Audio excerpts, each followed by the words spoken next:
Place.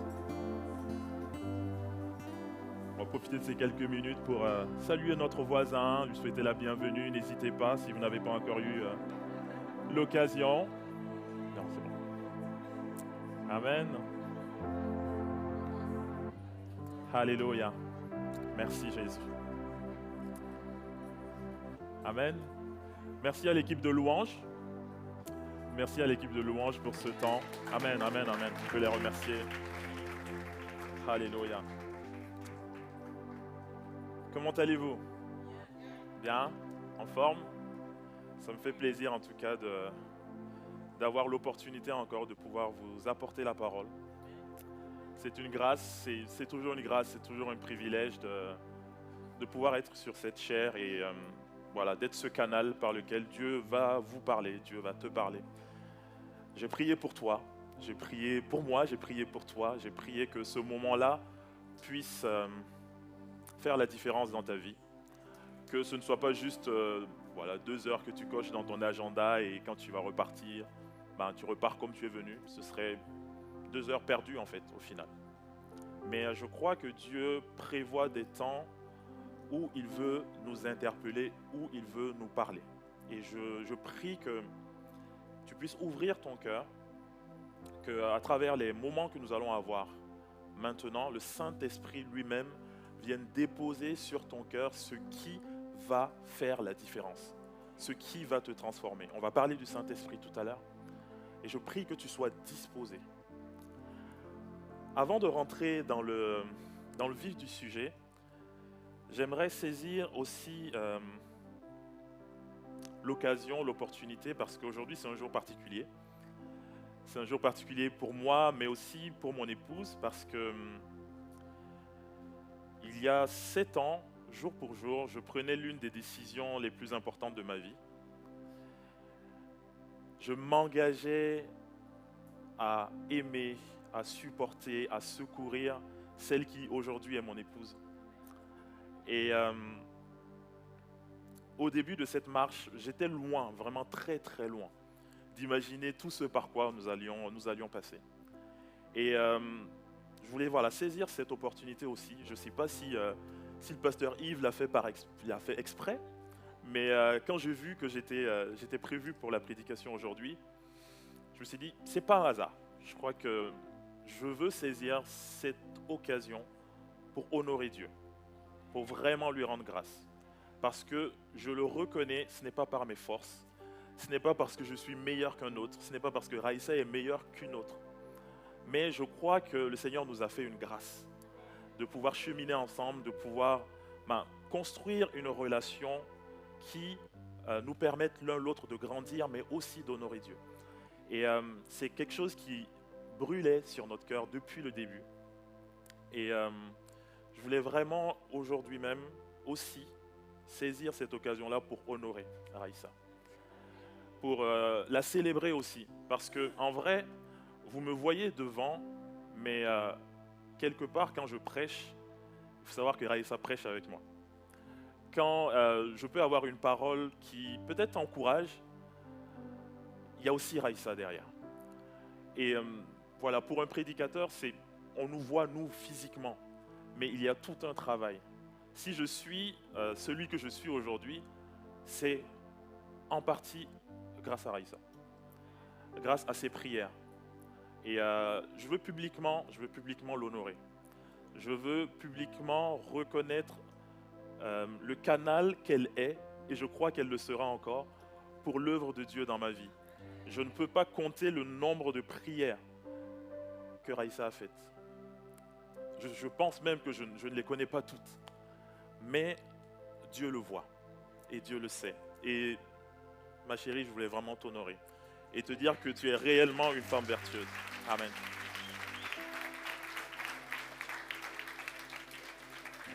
Si tu veux bien, viens.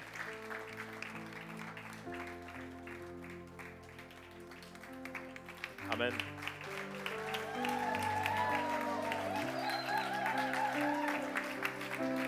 Amen. Et on voit le sourire, on voit la joie, la bonne humeur, mais on ne voit pas les sacrifices. on ne voit pas toujours la douleur.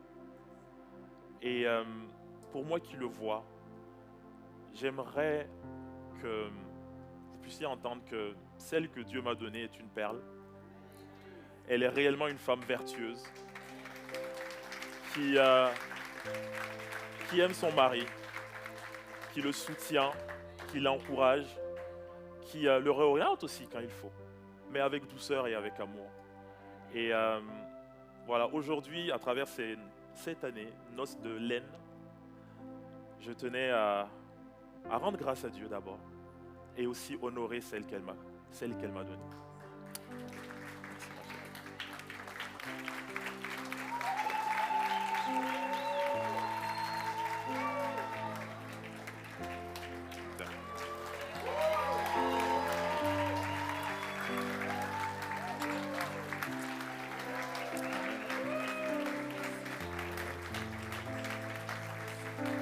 Amen. Amen.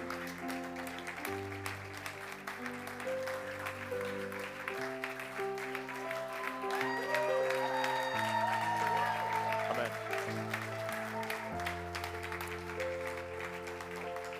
Amen.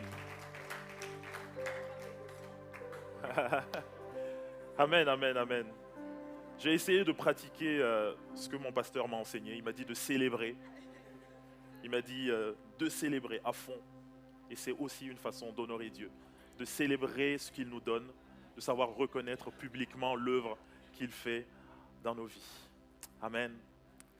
Après cette séquence émotion, je propose que nous puissions baisser la tête et je vais remettre ces instants.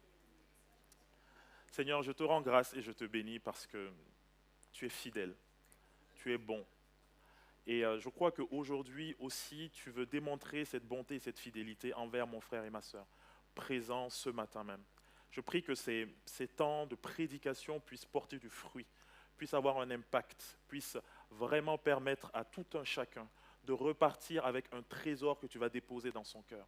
Je prie pour nos cœurs, qu'ils puissent être des terrains fertiles dans lesquels ta parole va porter du fruit pour aujourd'hui et pour les générations à venir. Et le peuple de Dieu dit Amen, Amen, Amen, Amen. Si vous nous suivez depuis quelques semaines déjà, nous sommes dans cette série sur le fruit de l'esprit. Nous avons déjà eu le pasteur Jean Bosco qui nous a introduit avec le thème de l'amour, qui est donc le premier quartier, si on peut dire comme ça, du fruit de l'esprit. Après le pasteur Jean Bosco, nous avons eu le pasteur Yves qui nous a invités à trouver la véritable joie dans le Seigneur, cette joie qui est une force et qui nous permet de tenir malgré les circonstances. Le dimanche dernier, pour ceux qui étaient là, nous avons eu le pasteur José. Le pasteur José qui nous a interpellés sur le sujet de la paix. Une paix qui n'est pas celle que le monde peut donner, une paix authentique, et il nous encourageait à considérer la paix comme un arbitre. La paix qui nous permet de prendre des décisions en accord avec la volonté de Dieu, et l'absence de paix qui nous permet de savoir que nous sommes en train d'aller dans une direction qui n'est probablement pas celle que Dieu attend pour nous. Et donc aujourd'hui, j'ai le privilège de pouvoir continuer dans cette série.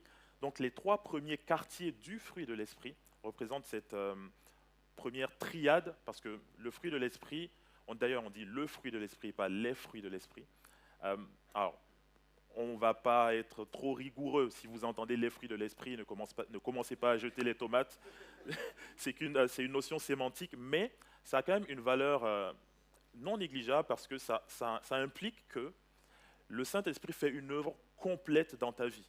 Il ne te donne pas juste, ce n'est pas comme les dons, comme il en donne quelques-uns à certains selon leur capacité et d'autres. Mais là, on parle du fruit de l'esprit, c'est-à-dire l'œuvre du Saint-Esprit dans la vie de chaque croyant. Donc le fruit de l'esprit, il est pour toi, il est pour moi et il est dans sa globalité. C'est pour ça que la distinction le fruit, les fruits est quand même importante. Mais aujourd'hui, je vais commencer à ouvrir la voie pour la deuxième triade qui parle de la patience. Et j'ai choisi d'intituler ce message « La puissance tranquille du fruit de l'esprit ». La patience est réellement une puissance. Aujourd'hui, on peut décrier certaines personnes comme patientes parce qu'on le présente comme une faiblesse. On dit une patience passive. Aujourd'hui, ça peut être très décrié, mais je veux vous montrer que la patience, comme Dieu le voit, une patience spirituelle, divine, est une réelle force. Et cette patience-là transforme nos relations. Les, euh, les fruits, les 9 fruits de l'esprit, non, ils n'ont pas réagi, c'est pas grave. Donc le fruit de l'esprit et ses 9 quartiers peuvent être divisés en 3. Donc les 3 premiers quartiers du fruit de l'esprit sont des vertus que l'esprit dépose en nous, développe en nous pour notre relation vis-à-vis de Dieu. Donc c'est l'aspect vertical. Les 3 suivants, donc on parle de triade, les 3 suivants, donc qui sont la patience, l'amabilité et la bonté, vont venir avoir un impact dans notre relation vis-à-vis des autres, l'aspect horizontal.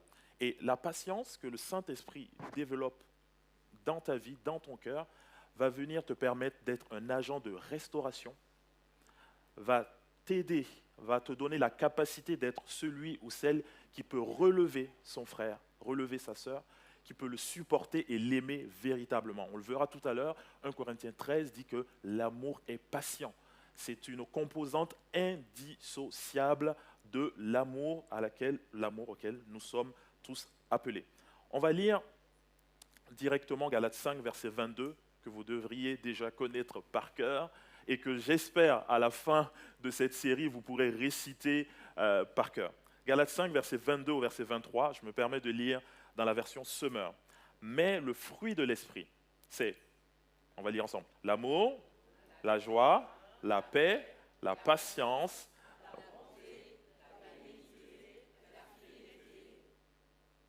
La loi ne condamne certes pas de telles choses. Ah, vous n'avez pas lu la douceur. Donc la douceur, la maîtrise de soi, et la loi n'est pas contre ces choses. Euh, le pasteur José, lors de la dernière prédication, a reposé un peu le contexte. Je vais me permettre de revenir un petit peu sur quelques points qu'il a déjà évoqués parce que je pense que c'est important de savoir dans quel contexte l'apôtre Paul nous parle du fruit de l'esprit. Paul a fondé cette église des Galates, qui est une église avec des gentils, des païens, qui ont accepté le message de l'évangile, mais aussi des juifs.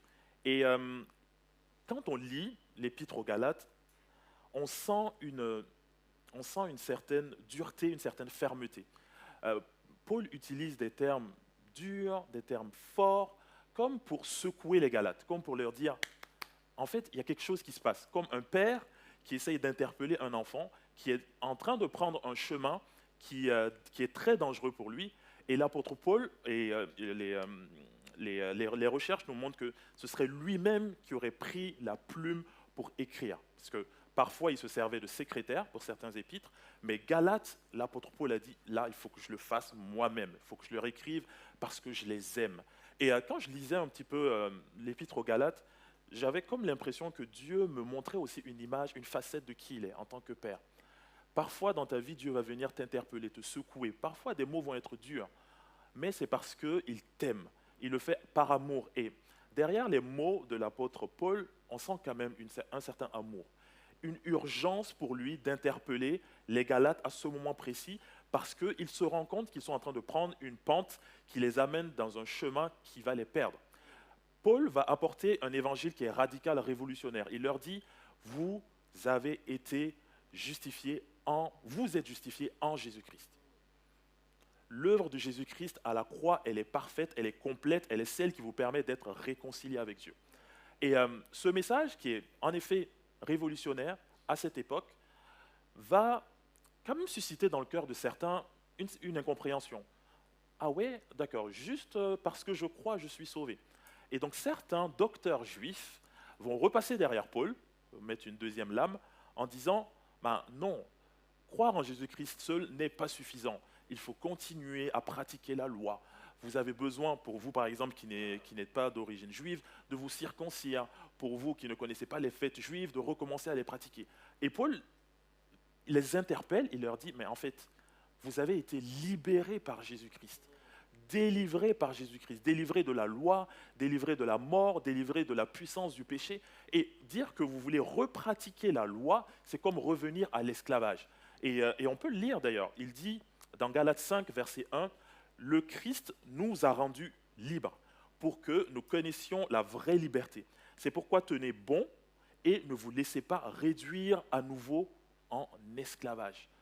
Parce qu'à ce moment-là, si tu choisis de vouloir pratiquer la loi pour être justifié devant Dieu, déjà tu n'y arriveras pas, parce que la loi elle n'a pas cette vocation-là. Et d'ailleurs, Paul l'explique bien dans Galates. Il explique que la loi avait pour but de te conduire à la grâce. Il avait pour rôle d'être un pédagogue. Il n'avait pas pour rôle d'être ce moyen-là par lequel tu peux être justifié. Jésus est venu, il a tout accompli.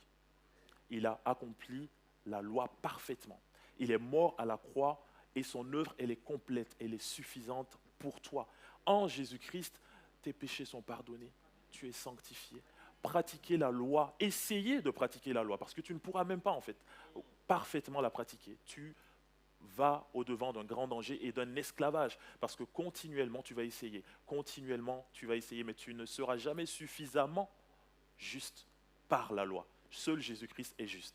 Et d'un autre côté, donc ceux-là c'était ceux qu'on appelle les judaïsants, et d'un autre côté, il y avait un autre courant de pensée qu'il va adresser tout de suite, ceux que moi j'appelle les laxistes, qui disent, j'ai été libéré par Jésus-Christ, alors je peux faire ce que je veux. Je commence à vivre comme je veux, je vis selon mon bon vouloir, et quelque part, derrière ce message, je vis comme je veux, selon les penchants naturels de mon cœur, en fait, c'est dire, je veux vivre maintenant selon la chair. Et dans Galates 5, Paul adresse ce sujet-là. Il dit, en fait, quand tu acceptes Jésus-Christ, il y a le Saint-Esprit qui vient en toi. Il vient élire domicile dans ton cœur. Il vient te donner cet esprit d'adoption, n'est-ce pas? Le Saint-Esprit en nous nous permet d'être reconnus comme enfants de Dieu. Témoigne à ton esprit que tu es enfant de Dieu. Et il dit, en fait, ce n'est pas logique. Ça ne peut pas aller ensemble. Tu ne peux pas dire que tu confesses Jésus-Christ, que tu te caches en Jésus et continuer à vivre selon les désirs de la chair. Il explique bien que les désirs de la chair sont contraires aux désirs de l'esprit. Et il dit donc, ne faites pas de cette liberté que vous avez en Jésus-Christ un prétexte pour continuer à vivre selon les désirs de la chair, parce que c'est un non-sens en fait. Ça ne va pas ensemble. Et il nous interpelle, et je crois que c'est aussi pour nous aujourd'hui, mes frères, donc c'est Galates 5, verset 13, qui dit, mes frères, vous avez été appelés à la liberté, seulement ne faites pas de cette liberté un prétexte pour vivre comme des hommes livrés à eux-mêmes. Au contraire, par amour, mettez-vous au service les uns des autres. Et la vraie liberté, et ça c'est un mensonge de ce monde, de dire que la vraie liberté c'est la capacité de faire ce qu'on veut. Moi je crois, et ça peut même être paradoxal, mais ça a tout son sens. La vraie liberté, c'est quand tu es esclave du Saint-Esprit. C'est quand le Saint-Esprit te donne la capacité de développer le caractère de Jésus-Christ en toi. La véritable liberté. Parce qu'au fond, la Bible d'ailleurs dit, nous sommes tous esclaves de ce qui a triomphé de nous. Donc c'est une utopie de dire qu'il n'y a rien qui m'influence, de dire que je suis libre de tout. Ce que Paul est en train de te dire ici, c'est que c'est en Jésus-Christ, à travers l'œuvre du Saint-Esprit, que tu es réellement libre. Et c'est dans cette dynamique qu'il apporte le sujet du fruit de l'Esprit, l'action du Saint-Esprit dans ta vie qui permet de voir là où tu en es, dans le développement du caractère du Christ dans ta vie. Amen. Donc pourquoi je parle de puissance, de la patience par rapport au fruit de l'Esprit? Comme je vous l'ai dit un peu avant, la patience est un peu décriée aujourd'hui. Quand tu es patient, dans certaines situations, on le voit vraiment comme un signe de faiblesse. Ah, tu devrais... Aujourd'hui, c'est la course à la dureté, c'est la course à l'égoïsme, mais en fait, ouais, c'est vraiment l'égoïsme, à l'orgueil, voilà, c'est le terme, la course à l'orgueil. Tandis que la patience divine, la patience que nous allons voir ensemble, est une réelle force parce que ça va avoir un impact dans tes relations, dans toutes tes relations. Dans tes relations avec tes frères et sœurs, ici, dans les relations par rapport à ton couple, à ton mariage, par rapport à tes collègues, par rapport aux membres de ta famille. Et ce fruit, ce quartier du fruit de l'esprit, est indispensable pour toi aujourd'hui. J'ai dit tout à l'heure, 1 Corinthiens 13 dit que l'amour est patient. Et Paul explique que on accomplit parfaitement le désir de Dieu quand on obéit à la loi, tu aimeras ton prochain comme toi-même. Donc, il te sera difficile de dire que tu accomplis la volonté de Dieu en aimant ton prochain si tu n'es pas patient vis-à-vis de lui. C'est pour ça que c'est important que nous abordions ce sujet-là. Quand on regarde le mot patience, on le retrouve partout dans la Bible, mais vraiment de la Genèse jusqu'à l'Apocalypse. Et quand je regardais aussi un peu ça, ça me démontrait que la patience est un caractère de Dieu. D'ailleurs, aujourd'hui, vous le voyez, on attend Jésus-Christ, on veut hâter sa venue, mais il patiente afin qu'il y ait un maximum qui puisse entendre le message de l'Évangile. Et je suis sûr que si tu regardes, si tu es enfant de Dieu aujourd'hui, tu regardes dans ton parcours en arrière, tu sais que Dieu a été patient vis-à-vis de toi. Tu sais que Dieu, comme un bon berger, qui est patient par rapport à une brebis qui s'est égarée, qui va la chercher, c'est un signe de la patience. Dans le Nouveau Testament, en particulier, la patience va être exprimée en deux termes. Il y a le terme qui s'appelle hypomoné, qui parle plutôt de, je vais parler de patience verticale, qui parle de cette persévérance dans l'épreuve, l'endurance, la ténacité face aux circonstances adverses que tu peux traverser. Cette patience-là qui est le fruit des épreuves par lesquelles tu peux passer. Et l'auteur de l'épître aux Hébreux en parle bien. C'est par exemple Job. Job a été un homme patient. Il a tout perdu. Il a perdu ses enfants, ses biens, ses amis, sa santé. Il a quasiment tout perdu. Mais la Bible nous dit que Job n'a pas renié Dieu. Il n'a pas péché contre Dieu. Il s'attendait à lui et Dieu s'est révélé à lui dans ces temps d'attente. Donc ça, c'est, on va dire, une facette de la patience qui est évoquée. Mais dans le fruit de l'esprit, ce n'est pas cette facette-là en particulier qu'évoque Paul. Paul évoque la deuxième facette, qui est, donc le terme c'est macrothumia, la patience envers les personnes. Et le terme que vous retrouvez dans certaines traductions de la Bible, c'est la longanimité. Alors je vous avoue que quand j'étais jeune converti, ce terme me perturbait. Je me disais, longanimité, mais personne n'utilise ça dans la vraie vie, la longanimité. Il s'agit simplement de la patience, de la tolérance, de l'endurance face à ce que font les autres. Retenez bien le terme endurance parce que ça va être important. Cette patience-là, ce macrothumia divin, est différent d'une patience purement humaine. La patience purement humaine, on pourrait la traduire par tolérance. Parfois, certains vont tolérer jusqu'à ce qu'ils soient en capacité de faire quelque chose pour que ça change. C'est un peu comme une tache sur un habit ou une tache sur un mur, si vous voulez. La tolérance ou la patience humaine, ça va être de dire, ok, je vais tolérer la tache jusqu'au moment où le t-shirt, je vais pouvoir le changer. La patience spirituelle, c'est plutôt de dire, j'ai une tache, mais je vais la restaurer. Plutôt que de changer de chemise, plutôt que de dire, je coupe cette relation, j'arrête, ça suffit, il ne peut rien en sortir. La patience spirituelle, la patience divine, la patience du Saint-Esprit dans le cœur du croyant, c'est cette endurance-là face à ce que font les autres et face à ce qu'ils sont. Amen. Et en fait, hop, vous avez Colossiens 3, versets 12 à 13, qui dit, verset 12, verset 13, supportez-vous les uns les autres, revêtez-vous de patience. la patience, et le terme patience ici derrière, c'est le fameux macrothumia. Et la première vérité que j'aimerais déposer sur ton cœur, c'est que cette patience-là, qui endure, qui est capable de tendre la main à nouveau, qui est capable de supporter, ce n'est pas quelque chose que tu peux développer par toi-même. La première vérité que je veux déposer sur ton cœur, c'est la patience spirituelle est développée par le Saint-Esprit dans ton cœur. N'essaye pas de développer par toi-même cette patience. Tu vas peut-être tenir un certain temps, d'accord, par tes efforts. Ça va peut-être durer quoi? 1 an, 2 ans? Mets la durée que tu veux.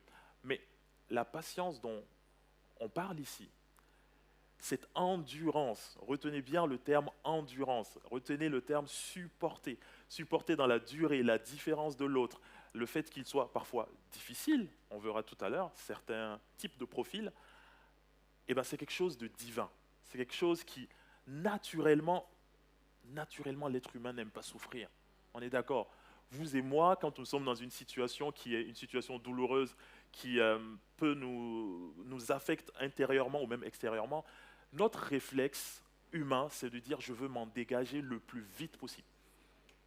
La patience, c'est une endurance, supporter l'autre malgré sa différence, malgré les difficultés qu'il apporte dans ma vie. Et là, je vous avoue que ça m'a challengé. Je me suis dit, alors aujourd'hui, on entend beaucoup le terme de relation toxique. Je ne sais pas si vous, si vous en avez entendu parler, ça tourne beaucoup sur les réseaux. Parfois, on qualifie trop vite certaines relations de toxiques, mais je ne vais pas entrer là-dedans. Je dis, mais comment je fais, Seigneur? Comment je peux supporter quelqu'un qui, excusez-moi du terme, me tape sur le système? Quelqu'un qui vient me chercher, en fait. Et ce que j'ai compris, c'est que le Seigneur se sert aussi de certaines de ces situations-là pour éprouver ton niveau d'amour. Le Seigneur se sert de ces occasions-là pour comme étirer ton cœur. Vous voyez comme un plastique, au bout d'un moment, on peut avoir l'impression que, en fait, on a atteint le maximum d'élasticité. Et le Seigneur permet que tu sois en relation avec certaines personnes pour dire you can do more. Tu peux faire encore un peu plus. Ça tire, ça fait un peu mal, vous voyez. Mais ça va te permettre d'avoir une certaine élasticité, d'avoir un cœur un peu plus comme celui de Jésus-Christ. Parce que c'est ça, en fait. Le résultat final que va faire le Saint-Esprit dans ta vie, dans ton cœur, c'est de développer le caractère de Christ.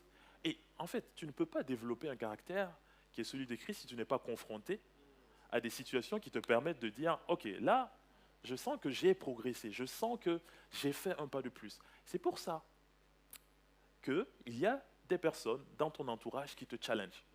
C'est pour ça que Dieu ne permettra pas que tu sois dans un environnement où tout est lisse, tout est propre, tout est sans friction, sans aspérité. Ces aspérités-là sont utiles pour développer le caractère de Christ dans ton cœur. La deuxième vérité par rapport à cette patience, c'est qu'elle va transformer tes relations. Je l'ai évoqué tout à l'heure. Et j'ai regardé un petit peu les interactions que Jésus a eues avec ses disciples. Comment il a développé ou comment s'est manifesté, comment s'est exprimé cette patience-là. Et il faut dire qu'il a eu des profils en face de lui qui n'étaient pas simples. On pourrait dire, oui, c'était Dieu, donc c'était simple. Mais la parole de Dieu nous dit qu'il était pleinement homme, et en même temps pleinement Dieu. C'est un mystère, mais il est venu aussi nous montrer le chemin. Il est venu nous montrer la voie à suivre.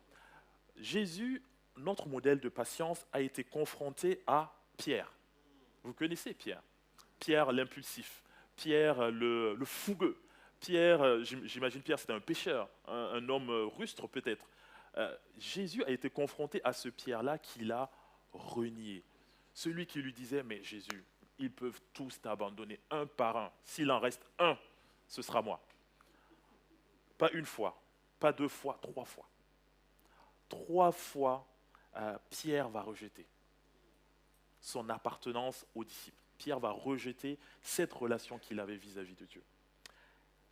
Mais quand on regarde comment Jésus a géré cette relation, la patience qu'il a développée vis-à-vis de Pierre, c'est juste extraordinaire. Parce que après sa résurrection, on a cette scène où Jésus, sur la plage, prépare des poissons.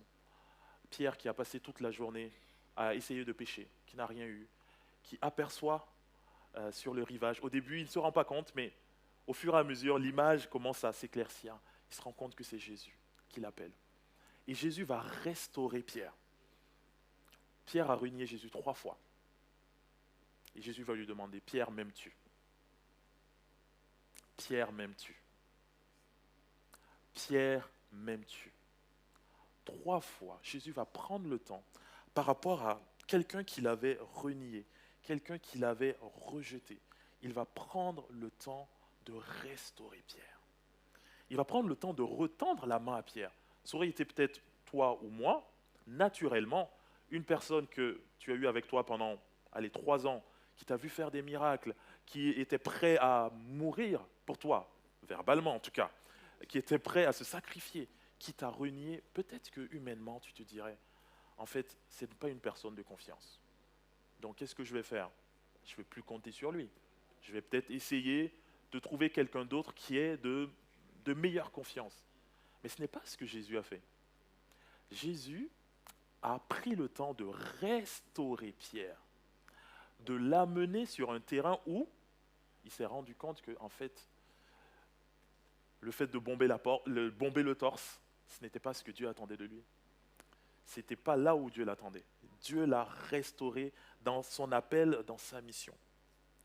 Et j'aimerais t'interpeller particulièrement. Si tu as dans ton entourage une personne qui t'a peut-être déçu, qui a peut-être failli à un moment donné, à qui tu avais placé ta confiance, et qui t'a renié.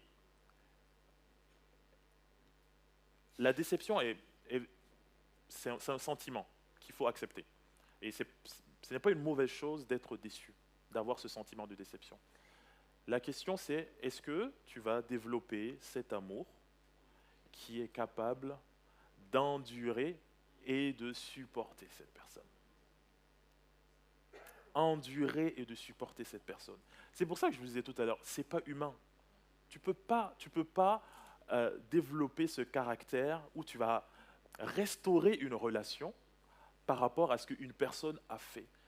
Et d'ailleurs, certains par rapport à l'éducation que vous avez eue, par rapport à aussi des principes que vous êtes fixés vous-même, en disant, non, moi c'est une fois. Une fois tu me fais ça, c'est fini, je te barre, je te bloque, Facebook, Instagram, WhatsApp, et on n'en parle plus. Et je ne veux plus croiser ton chemin, plus de bonjour, plus de bonsoir. C'est pas humain, c'est réellement divin. Et Jésus, à travers l'exemple de Pierre, veut nous encourager à être des agents de restauration. Amen. Deuxième disciple, Thomas. Thomas l'incrédule. Il a aussi été avec Jésus. On lui a dit Jésus est ressuscité. Qu'est-ce qu'a dit Thomas? No way. Je n'ai pas vu, pas possible. Moi, j'y crois pas. Descartes, il faut que je voie. Il faut que je voie. C'est pas possible. Jésus n'a pas pu être ressuscité. Et face à cette incrédulité, on voit encore la patience de Jésus. Il va se révéler à Thomas. Il va avoir une approche personnelle avec lui. Certains, les autres disciples, ont entendu ce message-là, certains ont cru naturellement. Mais Thomas était dans une position où il avait besoin que Jésus fasse un pas supplémentaire, et Jésus l'a fait. Jésus s'est présenté à Thomas et il lui a dit, avance. Tu ne crois pas que j'ai été crucifié et ressuscité? Voici les marques, vas-y, tu peux mettre les mains, tu peux toucher. Et ce message personnel que Jésus va adresser à Thomas, c'était d'une part pour ne pas le condamner. Il aurait pu dire, Thomas, peu de foi, personne pas fiable, on met de côté. Non, Jésus va prendre le temps d'adapter une approche personnelle avec Thomas. Et ça m'a évoqué ce qui, parfois, en tant que parent, peut être un véritable challenge. Peut-être que tu as plusieurs enfants et il y en a un qui, qui ne marche pas comme les autres. Et tu as envie de te dire, mais pourquoi? Fais comme les autres. Tu as reçu la même éducation, tu as tout ce qu'il faut, mais tu ne réagis pas comme les autres. Et en tant que parent, il peut y avoir cette frustration-là, qui parfois, verbalisée, peut faire vraiment des impacts dans la vie des enfants. C'est une parenthèse, mais juste pour vous interpeller là-dessus, cet enfant, ce proche qui est différent, peut-être c'est ton frère, vous avez grandi dans la même famille, mais pourquoi il est différent celui-là? Pourquoi il ne réagit pas comme les autres? La patience spirituelle, la patience divine, c'est de pouvoir adapter cette relation-là pour aussi que tu sois une image de Jésus-Christ dans la vie de cette personne. Et si tu étais celui-là qui allait révéler une facette de Jésus à cette personne qu'on rejette parce qu'elle est différente, dire, ah tiens, cette personne, elle me considère, elle adapte son message à qui je suis. Fondé sur l'amour qu'elle a pour moi. C'est aussi une démonstration de l'amour. Troisième catégorie de disciples, Jacques et Jean. Jacques et Jean, ce sont les orgueilleux. Vous connaissez les deux frères, Jacques et Jean, je pourrais mettre leur mère aussi dans le trio, mais parce que c'est ceux-là, à un moment donné, qui vont dire, Jésus, s'il te plaît, quand tu seras au ciel, voilà, tu en mets un à ta gauche, un à ta droite, et puis on est bien. Ce sont les mêmes qui, à un moment, vont demander à Jésus, dis juste un mot, on va prier, le feu va tomber du ciel. Mais Jésus regarde ces deux orgueilleux, pardonnez-moi, et il va les recadrer. Et ça, c'est une composante qui est non négligeable de la patience. La patience spirituelle, divine, celle dont on est en train de parler, ne veut pas dire passivité, ne veut pas dire, ne veut pas dire pas de recadrage. Jésus va recadrer ses deux frères, mais il va le faire avec tendresse et amour. Il va le faire avec pédagogie. Et c'est aussi une interpellation pour vous et moi. Vous avez peut-être des comportements que vous voyez. La patience ne veut pas dire que vous devez vous taire. La patience, ce n'est pas se taire, supporter sans se taire. Quand il y a besoin de recadrer, quand il y a besoin de mettre les points sur les i, il faut le faire. Il faut le faire. Ce qui fait souvent défaut, parfois défaut, c'est la façon dont on le fait et la motivation qu'il y a derrière. Parfois, on recadre avec une motivation vengeresque, où on se dit je suis meilleur que lui, alors je vais le recadrer parce que voilà, quoi, je suis au-dessus de la pile. Ta motivation doit être l'amour et la façon de le faire, la méthode que tu vas utiliser doit être tendre au possible. Ce n'est pas toujours possible, mais tendre au possible. Il faut en tout cas que l'intention de ton cœur, ça ne sera pas toujours perçu comme une intention, enfin, ça ne sera pas toujours perçu par l'autre comme ayant été fait avec tendresse. Mais si ton intention personnelle, dans cette démarche vis-à-vis de l'autre, est empreinte d'amour et tu veux le faire avec tendresse, tu mets déjà toutes les chances de ton côté. Et je t'invite dans ce genre de situation à prier. Seigneur, donne-moi les mots justes, donne-moi d'intervenir au bon moment. Et ça, c'est aussi, je me permets d'interpeller les leaders. Vous avez peut-être des serviteurs dans vos départements et vous vous dites comment je fais pour... Je suis patient, j'ai été patient jusque-là. Peut-être que j'ai utilisé d'autres moyens pour faire comprendre. Et la personne n'a pas compris le message. Il faut donc que je recadre, mais que je le fasse avec amour. Je vous invite à sincèrement prier pour le timing, à prier pour les bons mots, à prier pour la bonne disposition aussi de la personne. Parce qu'un message qu'une personne reçoit à un moment où elle n'était pas disposée ne va pas avoir le même effet que si elle est dans une posture où, quelque part, Dieu a préparé son cœur à travers ce qu'il a pu vivre dans la journée, ou voilà, une œuvre réellement du Saint-Esprit dans son cœur peut vraiment faire la différence par rapport à cette situation de confrontation qu'il peut arriver. Et donc, à travers ces différentes interactions qu'on voit, de Jésus avec ses disciples, on voit une patience qui restaure. Il a restauré Pierre. On voit une patience qui recadre aussi, avec amour et tendresse. On voit une patience qui adapte son message par rapport à la différence de celui qu'on a en face. Troisième vérité par rapport à la patience, c'est que la patience divine, le fameux macrothumia, c'est une patience qui, vous dites avec moi, aïe, c'est une patience qui supporte l'injustice, l'ingratitude et l'opposition. Aïe, aïe, aïe, j'ai entendu aïe, aïe, aïe, oh, aïe, aïe. Ça pique. Ça pique, mais c'est biblique. Luc 17. Dans Luc 17, Jésus va guérir 10 lépreux. Il les rencontre à l'entrée de la ville de Béthanie, si je me souviens bien. Et il va guérir les 10 lépreux, et après il va dire, allez vous présenter, parce que c'est comme ça que ça se faisait, pour qu'on atteste de votre guérison. Donc ils y vont, les 10, et il y en a un qui revient, un Samaritain. Alors pour remettre dans le contexte, à cette époque, le Samaritain n'était pas forcément bien vu. Jésus est un Juif. Il dit, j'en ai guéri 10. Je pense que dans les 10, il y a quand même des Juifs. Il dit, regardez, il n'y en a qu'un qui est revenu, et en plus, celui qui est revenu, c'est un Samaritain. J'essaye de me mettre à la place de Jésus à ce moment-là. Il a dû sentir une telle ingratitude, de se dire, mais en fait, j'en ai guéri 10, il n'y en a qu'un qui revient. Humainement parlant, il aurait pu se lasser en fait, et se dire, ça n'en vaut pas la peine. Peut-être que je vais aller guérir que les Samaritains parce qu'il n'y a que eux qui sont reconnaissants.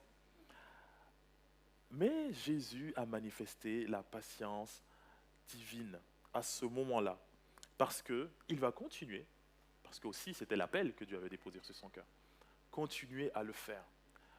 Quel est l'appel que Dieu a déposé sur ton cœur? Qui va être le moteur qui te permet de continuer à entretenir cette relation. Peut-être qu'il y a quelqu'un dans ton entourage à qui tu as fait du bien. Tu as été une bénédiction pour lui et elle le sait, tu sais qu'elle le sait. Mais cette personne-là ne te témoigne pas de la gratitude. Et parfois même, cette personne te témoigne de l'ingratitude, l'effet opposé. Qu'est-ce que tu vas faire? Naturellement, on pourrait se dire, c'est bon, j'arrête, je suis trop gentil. J'ai été trop gentil, ça suffit. Tous ceux qui vont venir derrière, c'est comme si celui-là a bloqué la bénédiction des autres. Tous ceux qui vont venir derrière, c'est bon, je vais être strict, je vais être renfermé, je vais arrêter de témoigner de cette grâce, de ces dons que Dieu a déposés sur mon cœur. Peut-être même que tu as été dans une assemblée où ton don a été dévoyé, ou en tout cas, où tu as été blessé par rapport à l'exercice de ton don. Et tu te dis, bon, ok, c'est bon Seigneur, en fait, peut-être même que tu doutes du don que tu as reçu par rapport à ça, ou peut-être même que tu as décidé de l'enterrer. Je le mets, ça me fait trop souffrir. Je ne veux plus avoir affaire à ce genre de situation. La patience divine, ce que le Saint-Esprit veut faire dans ton cœur, c'est de te redonner cette capacité-là, à nouveau, de tendre la main. Cette capacité-là de pardonner aussi, parce qu'on parle de situation de restauration, tu as été blessé, affecté. Mais aussi, une fois que tu as pardonné, il faut qu'à un moment donné, tu sois capable de retendre la main. Et ça, c'est la patience divine qui te permet de manifester ce fruit-là. Et la quatrième vérité sur la patience, c'est qu'elle est enracinée dans l'amour. Enracinée dans l'amour. Je l'ai dit tout à l'heure, 1 Corinthiens 13, verset 4, dit que l'amour est patient. On ne peut dissocier l'amour de cette endurance, du fait de supporter l'autre. Ça se perçoit très bien dans les relations de couple, parce que l'autre nous blesse, volontairement ou involontairement, et ça arrive. La patience enracinée, fondée dans l'amour, te permet de pouvoir à nouveau tendre la main, renouer le lien et continuer à avancer. Jean 15, versets 4 à 5. Merci.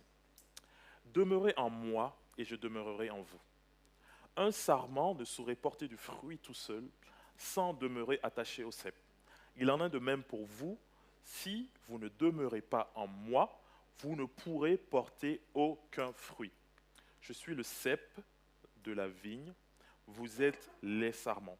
Celui qui demeure en moi, en qui je demeure, portera du fruit en abondance, car sans moi, vous ne pouvez rien faire. Amen. Sans le cep, il ne peut pas y avoir de fruit. Tu veux développer ce fruit de l'esprit. En fait, je voyais cette image quand je lisais le cep et les sarments. Donc Jésus est le cep. Vous et moi, nous sommes le sarment. Et je m'étais posé la question à ce moment donné, mais le Saint-Esprit, il est où dans cette équation?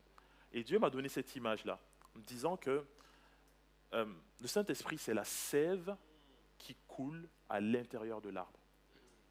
La sève, si tu as une branche toute seule, la sève, tu ne l'auras pas. Hein. D'accord?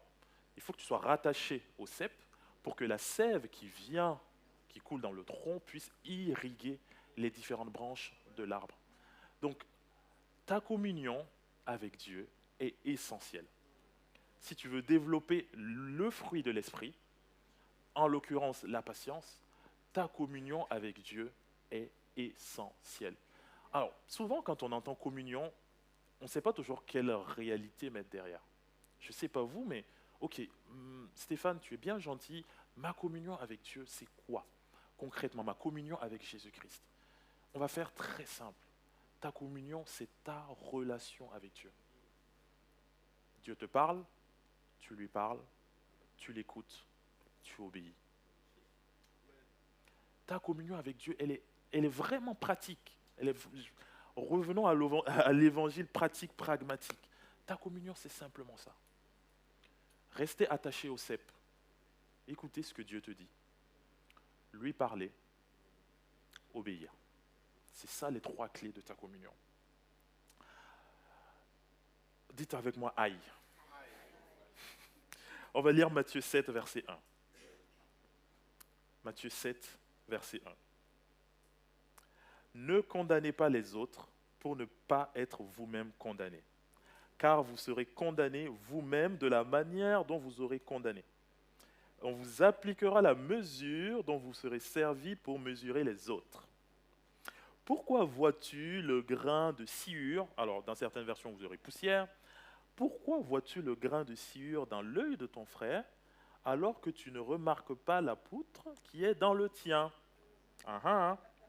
Comment oses-tu dire à ton frère, laisse-moi enlever cette poussière, cette sciure de ton œil, alors qu'il y a une poutre dans le tien? Hypocrite. Aïe. Commence donc par retirer la poutre de ton œil, alors tu y verras assez clair pour ôter la sciure de l'œil de ton frère. Amen. La patience spirituelle divine est ancrée dans l'humilité. La patience spirituelle divine est ancrée dans l'humilité. En fait, si tu te rends compte que tu as toi-même besoin de patience vis-à-vis de l'autre, tu seras plus enclin à témoigner de la patience à ton frère et à ta sœur. Est-ce que vous me suivez? Si tu te rends compte que, et personnellement, c'est une vérité qui me garde dans mon mariage aujourd'hui. Parce que l'autre peut m'offenser. Mais dans chacune de ces situations, j'essaye toujours de me rappeler. Je me dis, combien de fois c'est été moi l'auteur de l'offense? Combien de fois ça a été moi qui étais en faute? Et combien j'ai aimé ou j'aurais aimé que dans cette situation, la personne me témoigne de l'empathie, de la compassion, de la patience. À ce moment-là, si tu es dans cette position, dans cette posture, dans chacune des situations qui vont se présenter, tu pourras essayer de te mettre à la place de l'autre. Comment tu aurais aimé qu'on réagisse vis-à-vis de toi si tu avais été dans sa position? Oui, mais non, moi je ne suis pas comme ça. Mais non, je n'aurais pas réagi comme ça. J'ai la tête sur les épaules. Ok, c'est pas ça le sujet. Elle est une personne qui a réagi ou qui a posé des actes ou qui à un moment donné vient tester ta patience.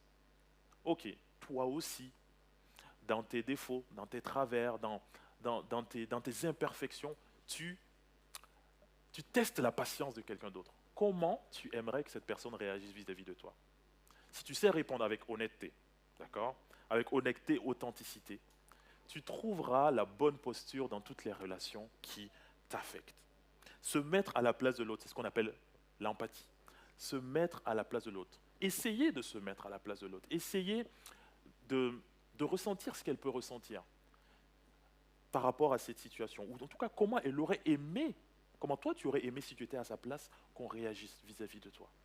Ça va t'amener à trouver les bonnes stratégies et aussi d'avoir le bon positionnement intérieur par rapport à cette patience. Je vais inviter les musiciens à s'approcher. On va, on va clôturer ici. J'avais envie de vous interpeller sur ce sujet de la patience de façon pragmatique, très pragmatique. Et pas que ça reste un sujet théorique. J'aimerais maintenant que, alors que nous allons finir, tu puisses penser. Pendant tout le long du message, il y a peut-être des noms qui ont pop-up dans la tête. Il y a peut-être des situations qui sont remontées dans ton cœur, où tu te dis, peut-être que là j'ai manqué de patience. Où tu te dis, Seigneur, là je suis à bout.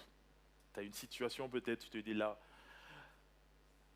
Seigneur, j'ai besoin que tu étendes mes capacités.